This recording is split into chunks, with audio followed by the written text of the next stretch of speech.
Aztec or any place else, and that those technologies were captured, reverse engineered, and reproduced, and that those are what UFOs are. They are actually ours, but they were initially borrowed from alien technologies. I couldn't prove that. But we are obviously dealing with something that is very difficult to wrap our heads around, something that's very strange.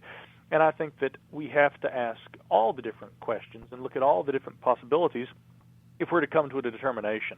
And that is just as honest, I guess, an approach as any to take, because, again, I think it's not quite as simple as what some have asserted. Some of my fellow skeptical kindred, for instance, will just tell you that, people just lie. I don't think that the evidence suggests that people are just lying. I think that quite the contrary. There is some truth to the UFO enigma, maybe not in all cases, but perhaps in the majority of them. And whatever that truth is, it's indicative of advanced exotic technology. Perhaps some of it did come from reverse engineering. I couldn't prove that, but it had to come from somewhere, didn't it? It did, but when you look at the paranormal in general, and I'm talking about the widest scope possible, ghost, hauntings, EVP, Bigfoot, and the list goes on and on and on. With the number of people that are involved in the investigation, the research, whether it be professional or amateur, there is still no concrete evidence or proof to substantiate any of these claims. So I would agree. So how does this keep on going if, gosh, I've been doing this show for 21 years now, and no matter what the field has been, there has been no proof to substantiate anything. And yet, the popularity of this field keeps growing. Yeah, I think, Rob, that a lot of people would argue that there is proof. Now, I'm more of the mindset, along the lines of what you've already expressed.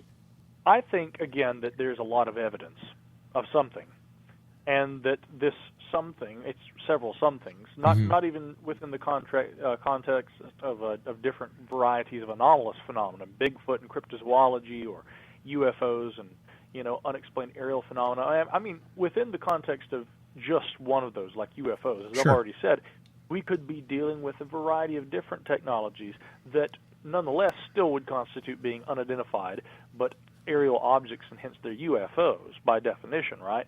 And so I think that when we have to take into consideration all these different possibilities, there's plenty of evidence of something, but it doesn't prove anything except for the fact that maybe if there's one thing that can be said to be provable, it might be that there are anomalous occurrences that take place on Earth. I don't think that all of the anomalous occurrences that are reported are simply bunk, or that are purely imaginary experiences that people make, or that they outright lie just to get attention. This is certainly an aspect at times that has to be taken not only into consideration, but taken as fact, that people do lie, people do confabulate, and people do, draw from bad source material and think that, that they're giving, good information about something that they're well educated on, when in fact they've been either given misinformation or they've misinterpreted, even good data. There are a lot of different ways that untruths can be presented into the field, and so there are times where people can unknowingly propagate myths and unrealities, if you will. But I don't think that that the entire realm of the unexplained can be, for lack of a better term, explained away as just being people's either misinterpretation or outright lying. I think that there are clearly, and this is the one thing that's provable, as I'd said, there are clearly anomalous instances, but we can't use the evidence of anomalous occurrences in our reality as being proof of, for instance, extraterrestrial visitation. That's just one interpretation that we utilize to try and reconcile with the apparent presence of anomalies in our reality. All right, Micah, stand by. Great having you with us here in the X Zone. X Zone Nation, my guest this hour is Micah Hanks.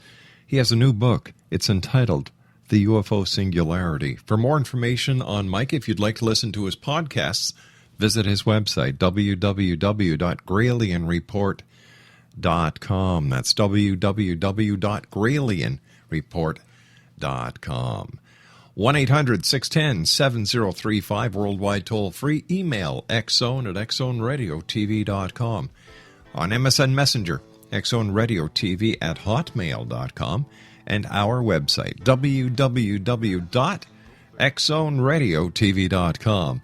Micah Hanks is my guest, and I will be back with Micah on the other side of the news as we continue from our studios here in Hamilton, Ontario, Canada. Don't go away.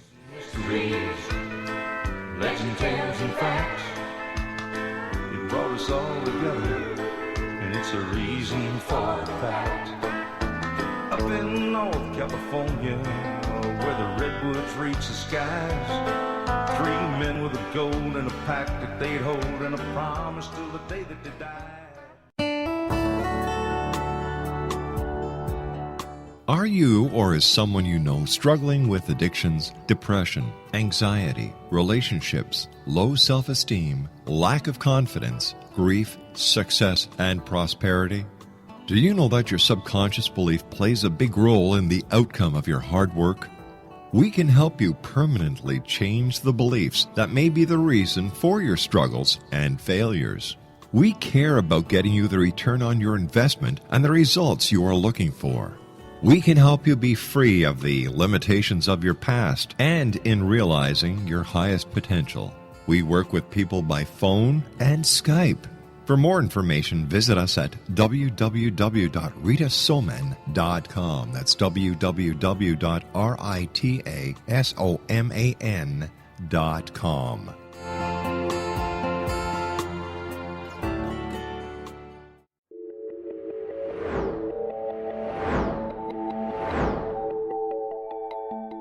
Do you have a dis-ease that you would like to alleviate through a natural means? Have you been contacted by angels, ghosts, or even extraterrestrials and want to validate these experiences? Or would you simply like to speak with someone who can help you find your life's purpose? I'm Dr. Joseph Mara, and I'm offering my services free of charge for first-time clients contacting me during the month of April. These free consultations include angel card readings, guided meditations, life coaching, and energy healing. If you have always wanted to explore these types of experiences but were skeptical or simply could not afford them, then take advantage of this free special offer. Contact me through my website, aguidinglight, spelled lite.com, to schedule your consultation today. Until then, I offer you love, light, and laughter.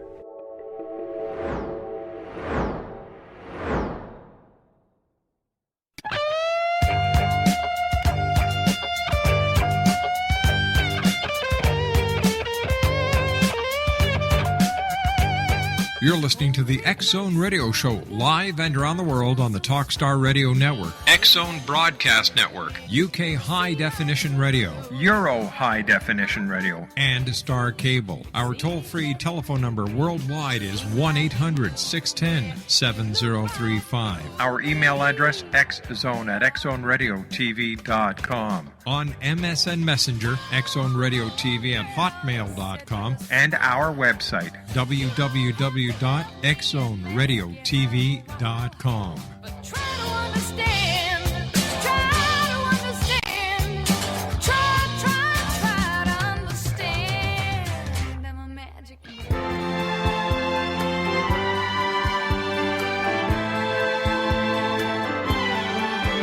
What's it take to be a believer? Tell me who's to say. You think that we'd have come this far, looking back on yesterday? Because you hadn't seen sun, you tend to disbelieve.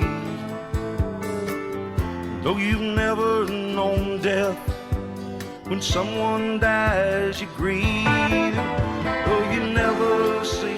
Exonation, our guest this hour is Micah Hanks. We're talking about Micah's new book entitled The UFO Singularity. His website, www.gralienreport.com. Again, Micah, congratulations on a great book. But I did notice that you not only take a look at the future in your book, you also take a look in the past, and you look at technology of the past. And I was wondering if you could tell us something about the 19th century airships and how those relate to your premise regarding UFOs.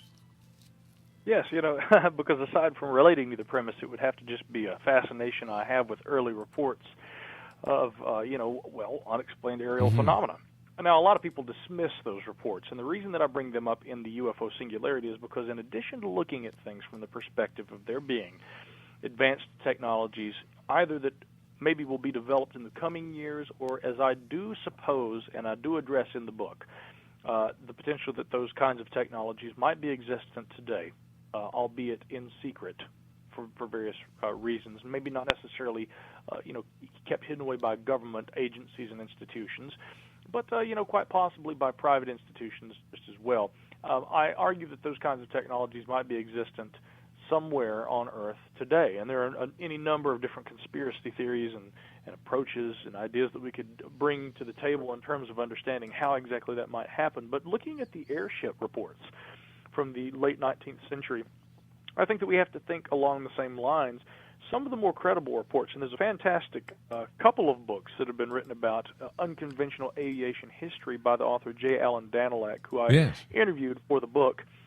Danilek looks at the great airship mystery of the late 19th century and the sightings over Southern California and the like as being potential evidence of some nascent, craft, some sort of a very Earth, bound technology, but nonetheless something highly advanced for the day. Might not have been so advanced by today's standards, but perhaps there was a potential that someone out there was building some sort of an incredibly advanced airship, and that some of the better instances reported by the larger dailies, the newspapers and things back in the day, they may have been actually not just merely reporting hoaxes, as is often assumed about those reports. Tall tales or whoppers, as they were called. Sure. Even Sam Clemens, otherwise known as Mark Twain, had even written a couple of those because that drove interest to these newspapers back in the day. But it could have been the fact that rather than that this was a hoax, that maybe there was some truth to at least a couple of those stories. And the general idea would be that maybe perhaps some private enterprise was ongoing where they were trying to develop, a much more formidable airship than what existed or was known to exist at that time. And I think that much as we could say that potential exists today, we could look at the airship mysteries, the better reported cases from the turn of the last century, and say maybe that the same thing was going on there just as well, which is something, although in a speculative fashion, that J. Allen Danilek discusses in his work. And so I looked at that. We begin there, and with that idea, the motif that there could be technologies that run parallel to human history, but perhaps behind the scenes, we look at the potential for the creation of technologies here on Earth that could explain some UFO encounters. But there are problems with assuming that all of them can be explained away in such a fashion. Even since writing the UFO Singularity, my research compatriot and a good friend at Open Minds, Mr. Antonio Huenus, actually brought to my attention a series of documents that were released by the Italians that had to do with what were called, I guess, the fascist UFO files. And in these files, Rob, they talked about sightings of what really were described as being flying saucers, the cigar-shaped objects, all the classic UFO shapes that the Italians were seeing even prior to the Second World War. And so it seems very unlikely that this was some sort of a technology that was kept secret and that was being innovated that far back, and yet was also a technology capable of perhaps exceeding known technologies existent here on Earth today. It does seem at times that we are dealing with something that could not be explained by a mere casual survey of history and even the more clandestine operations of known human-built aviation. I think that there's definitely something else going on, but I think that we can look at, in that context, the airship mysteries and give them a second glance, at least in a few of the better instances. What about the Foo Fighters of World War II? Where do they fit into the entire scenario? And was Germany working on UFOs or what we consider to be UFOs today during that time? The best that I can tell, they probably weren't actually. Now, a lot of people would say, oh, but you don't know about the Bell. This has been popularized recently. And I actually think that there's a good chance that the Nazis were working on some sort of very highly advanced or several different kinds of advanced physics projects. They may have even been designing aircraft that were similar to saucers, but whether or not they literally got one off the ground, I think, is a different story. I think that if anything, probably what happened during the Second World War and why the UFO mystery seems to have erupted into our public consciousness around that time and thereafter with the reports of the Foo Fighters and then the ghost rockets, and then, of course, flying saucers and the UFOs.